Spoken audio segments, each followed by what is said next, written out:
আসসালামু আলাইকুম। আশা করি সবাই ভালো আছো। আইসিটি তৃতীয় অধ্যায়, এটা তোমাদের প্রথম ক্লাস। তো ক্লাস শুরু হবার আগে কিছু কথা, সেটা হচ্ছে তোমরা অনলাইনে অনেক ধরনের ক্লাস পাবা, অনেক ভালো ক্লাসও পাবা। কিন্তু তোমাদের উচিত হবে যে কোনো একটা সাইট থেকে ক্লাসগুলো যাতে ধাপে ধাপে করতে পারো। আর সেই সাথে ক্লাসগুলো করার পরে একদম সিরিয়াল অনুযায়ী খুব সুন্দর করে নোট করে রাখতে। কারণ একটা সময় হয় কি, তোমার পাড়া একটা টপিক তুমি হয়তো বা ভুলে গেছো, তখন তোমার এই নোট খাতাটা কাজে দেবে। তো বেশি কথা না বাড়িয়ে মূল টপিকে যাওয়া যাক। আইসিটি তৃতীয় অধ্যায় সংখ্যা পদ্ধতি ও ডিজিটাল ডিভাইস। এখন এই সংখ্যা পদ্ধতি হচ্ছে যে পদ্ধতিতে কোনো সংখ্যাকে লেখা বা প্রকাশ করা হয় তাকে সংখ্যা পদ্ধতি বলে। এবার এই সংখ্যা পদ্ধতি আবার প্রধানত দুই প্রকার। একটা হচ্ছে পজিশনাল সংখ্যা পদ্ধতি, আর একটা হচ্ছে নন পজিশনাল সংখ্যা পদ্ধতি। এখন পজিশনাল সংখ্যা পদ্ধতিটা কি? পজিশনাল সংখ্যা পদ্ধতিটা হচ্ছে যে সংখ্যা পদ্ধতি তার অবস্থানের উপর নির্ভরশীল, অর্থাৎ যে সংখ্যা পদ্ধতিতে সংখ্যার অবস্থান পরিবর্তন হওয়া সত্ত্বেও, সংখ্যা পরিবর্তন হওয়ার সাথে সাথে তার মানেরও পরিবর্তন হয়, তাকে বলা হয় পজিশনাল সংখ্যা পদ্ধতি। যেমন ধরো 555, এইখানে 555 ডান পাশে যে সংখ্যাটা, এই সংখ্যাটার মান কত? এই সংখ্যাটার মান কত? 5।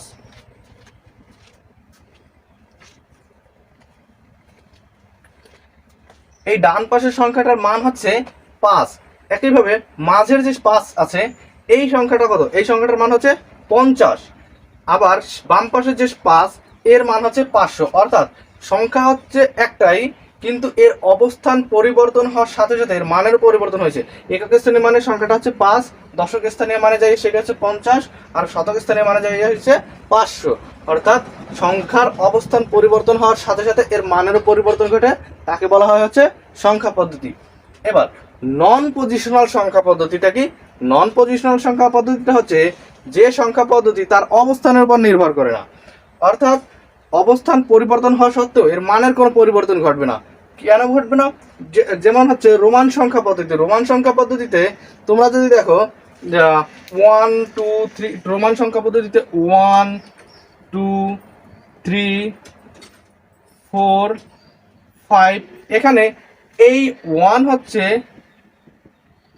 এইটা হচ্ছে 1, 2 তে যাইয়া দুইটা 1 মিলা 2, 3 তে যাইয়া তিনটা 1 মিলা 3 হইছে। ঠিক একইভাবে এইখানে এইটা হচ্ছে রোমান সংখ্যা পদ্ধতি, আর এই রোমান সংখ্যা পদ্ধতিটা হচ্ছে নন পজিশনাল সংখ্যা পদ্ধতি। ঠিক আছে, আশা করি সবাই বুঝতে পেরেছো।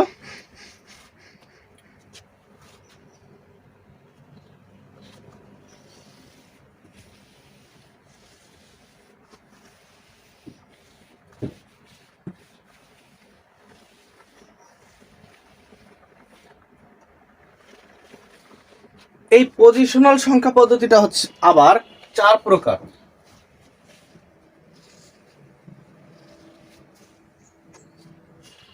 পজিশনাল সংখ্যা পদ্ধতি আবার 4 প্রকার।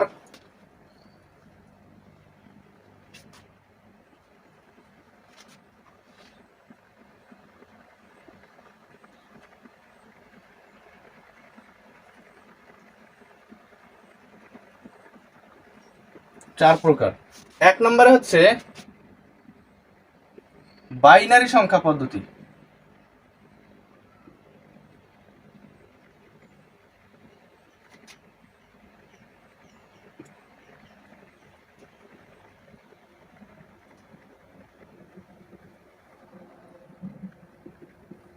দুই নম্বরে অক্টাল সংখ্যা পদ্ধতি। অক্টাল সংখ্যা পদ্ধতি। 3 নম্বরে হচ্ছে ডেসিমেল বা দশমিক সংখ্যা পদ্ধতি।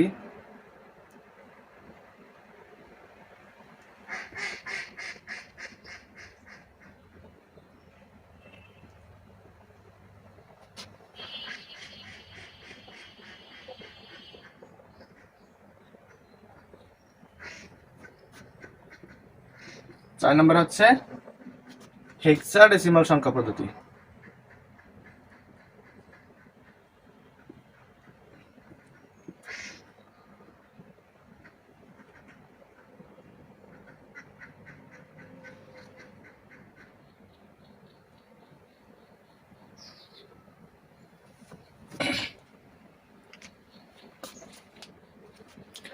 এবার বাইনারি সংখ্যা পদ্ধতিটা কি? যে সংখ্যা পদ্ধতিতে শুধুমাত্র দুটি সংখ্যা নিয়ে গণনা করা হয়, অর্থাৎ 0 এবং 1, তাকে বলা হয় বাইনারি সংখ্যা পদ্ধতি। অক্টাল সংখ্যা পদ্ধতি, যে সংখ্যা পদ্ধতির সর্বমোট 8টি সংখ্যা ব্যবহার করা হয় তাকে বলা হয় অক্টাল সংখ্যা পদ্ধতি। এখন বাইনারি সংখ্যা পদ্ধতিগুলো কি কি? বাইনারি সংখ্যা পদ্ধতিগুলো হচ্ছে 0 এবং 1, এর বেজ হচ্ছে 2। বেজ হচ্ছে যতগুলো সংখ্যা ব্যবহার করা হবে সেইটাই হচ্ছে তার বেজ। এবার অক্টাল সংখ্যা পদ্ধতি, যে সংখ্যা পদ্ধতিতে সর্বমোট 8টি সংখ্যা ব্যবহার করা হয় তাকে বলা হয় অক্টাল সংখ্যা পদ্ধতি। অক্টাল সংখ্যায় 8টি সংখ্যা ব্যবহার করা হয়, 0, 1, 2, 3, 4, 5, 6 এবং 7, এই 8টি। অক্টাল সংখ্যা পদ্ধতির বেজ হচ্ছে 8। এবার ডেসিমেল বা দশমিক সংখ্যা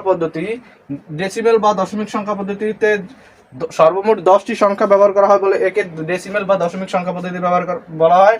এবার এগুলো হচ্ছে 0, 1, 2, 3, 4, 5, 6, 7, 8, 9। আর হেক্সাডেসিমাল সংখ্যা পদ্ধতিতে 16টি সংখ্যা ব্যবহার করা হয়, সেগুলো হচ্ছে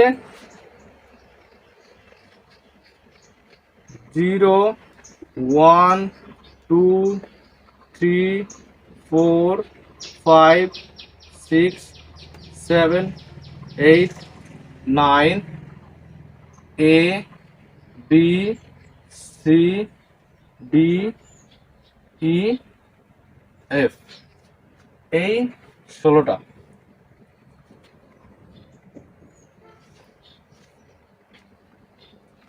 আশা করি সবাই বুঝতে পেরেছো।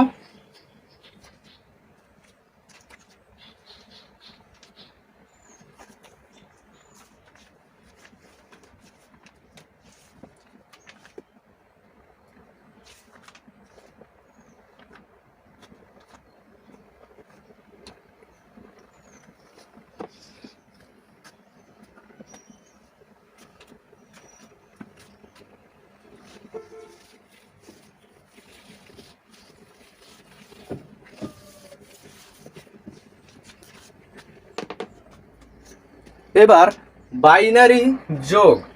বাইনারি যোগ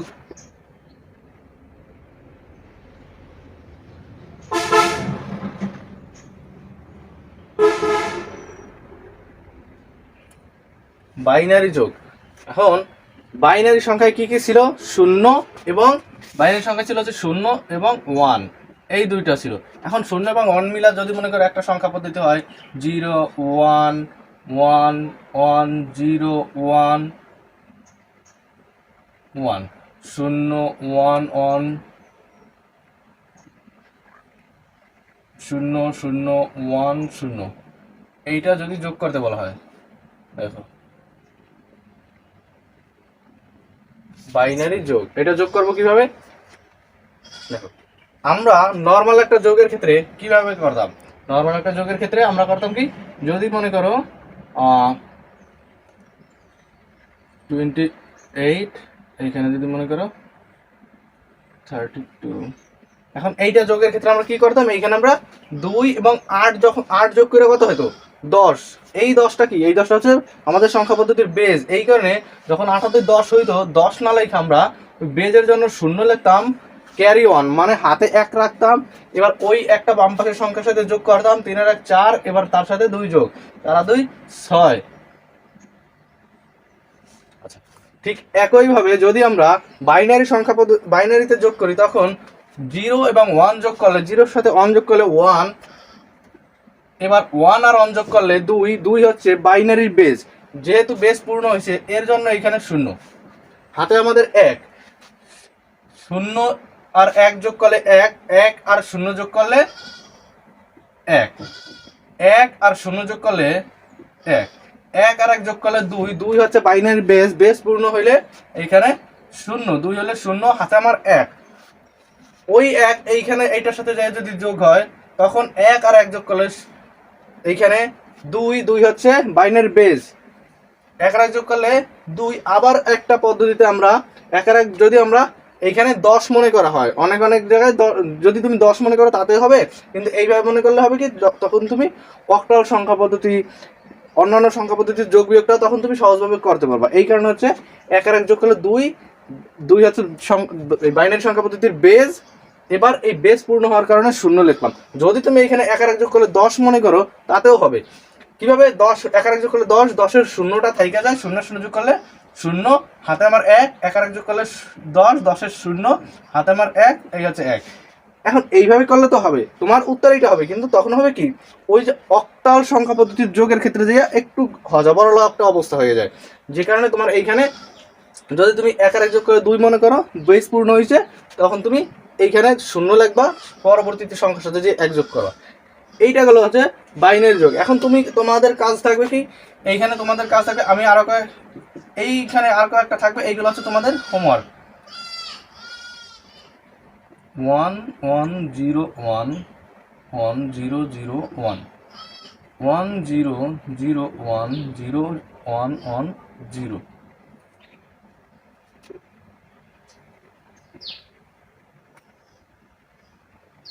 0 1 1 0 0 0 1 1 1 1 0 0 1 1 0 1।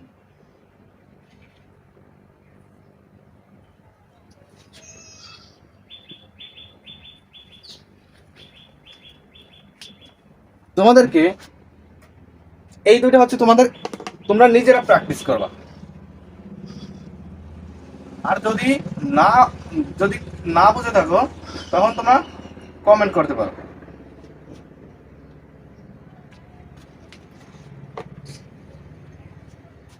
যদি আমরা বাইনারি বিয়োগ করি তখন কি করব?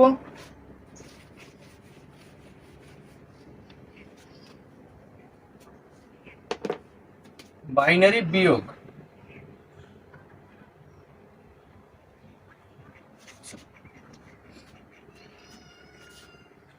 একটা সংখ্যা নাও, ধরো 1 0 1 1 0 1 1, এখানে 0 1 1 0 1 1 1। ধরো এটা বিয়োগ করতে হবে, তো আমরা কি করব? আমরা একটা নর্মাল বিয়োগ একটু দেখি, আমরা যেটা এত আর কি করতে আমরা অভ্যস্ত, সেই রকম একটা যদি বিয়োগ করি তখন আমরা দেখব যে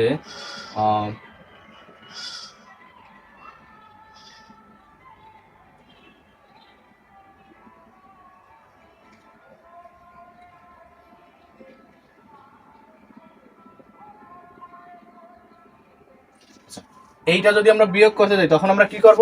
আমরা প্রথমে যদি আমরা এইখানে এই 0 থেকে 6 বিয়োগ করে যাই তখন আমরা কি করি? তখন আমরা এই 0-র কাছে আমরা 10 যোগ করি। কেন 10 যোগ করি? 10 হচ্ছে এই সংখ্যা পদ্ধতিটার বেস, অর্থাৎ যে সংখ্যা পদ্ধতিতে আমরা যোগ বিয়োগ করব সেই সংখ্যা পদ্ধতির বেসটাকে আমরা এখানে যোগ করি। যখন এই 0-র সাথে আমরা 10 যোগ করব তখন এই 10 থেকে আমরা কি করি? 6 বিয়োগ করি। তাতে হয় কি? তখন আমাদের হয় এখানে 4।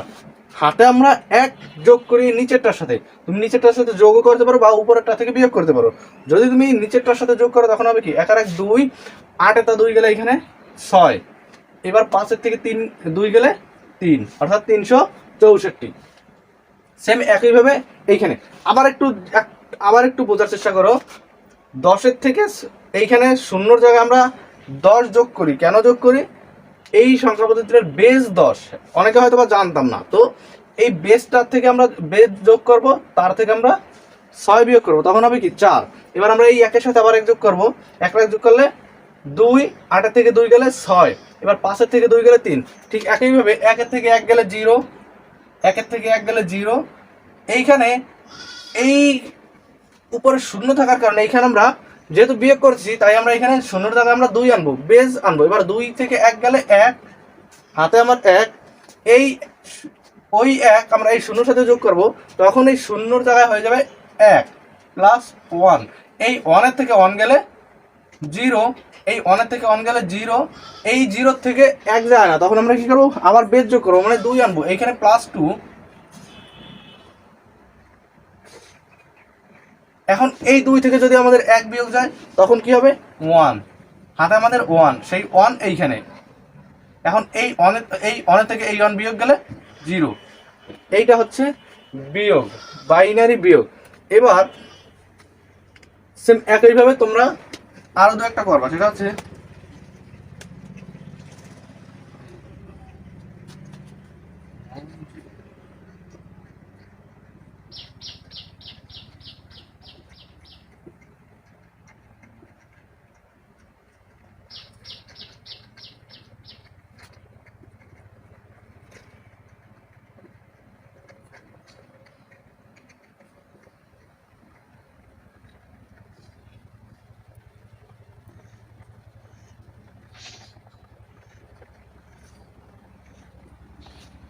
এই দুটো তোমরা নিজেরা প্র্যাকটিস করবা।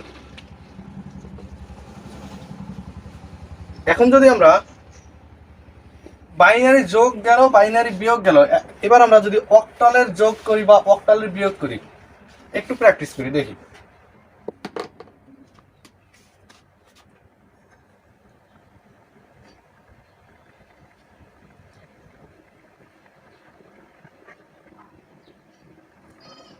অক্টাল যোগ। এখন একটা অক্টাল সংখ্যা নাও, অক্টাল সংখ্যার সর্বোচ্চ সংখ্যা হচ্ছে 7, 7-এর উপরে নেওয়া যাবে না, এইখানে নিতে হবে ধরো 6 2 7 3। এইটা এর সাথে ধরো আমরা আর একটা সংখ্যা যোগ করি, সেটা হচ্ছে 3 5 6 0। এটাকে যদি আমরা যোগ করি 13। এবার এই 13 থেকে আমাদের, যেহেতু আমাদের ওই আমরা নর্মাল সংখ্যা পদ্ধতিতে কি করতাম, 10-এর উপরে যে সংখ্যাটা হইতো সেইটা আমরা লিখতাম আর 1 হাতে রাখতাম। এইখানে আমাদের কি করতে হবে, এই 13 থেকে 7 আর 6 যখন আমাদের 13 হবে, তখন এর থেকে আমরা 8 মনে মনে মাইনাস করব। 8 যদি মাইনাস করি তখন হবে কত, এখানে 5। 8 যদি বিয়োগ করি তখন এখানে হবে 5। ওই 5 এইখানে লিখবো, মনে মনে 1 থাকবে, সেই 1 এইটার সাথে যোগ করব, তখন হবে কত, 5 আর 1 6। এইখানে 6-এর সাথে এবার 2 যোগ করলে 8। যখন আমাদের 8 হবে, 8 এর থেকে 8 বিয়োগ করলে হবে কত, 0। এইখানে হবে 0, হাতে আমাদের 1, 4 আর 6 যোগ করলে হচ্ছে 10। 10-এর থেকে যদি আমরা 8 বিয়োগ দেই তখন হবে এইখানে হচ্ছে 2, এইখানে 1।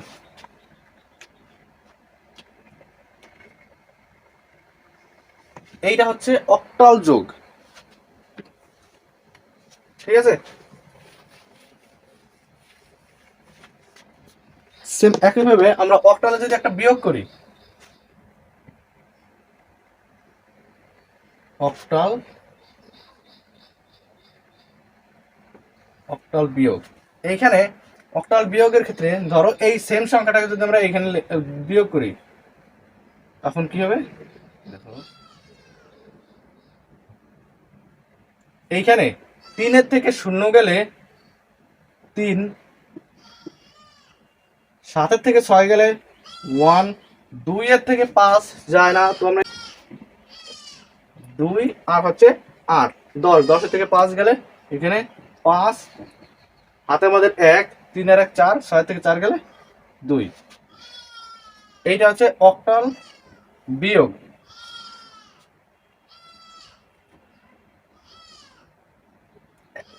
এখন তোমাদের কিছু কাজ থাকবে, সেটা হচ্ছে তোমরা একটা বাসায় করবা 7 3 2 5 মাইনাস প্লাস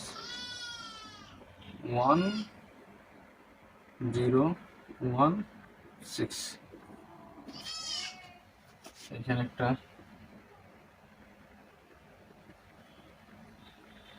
8 7 6 2 5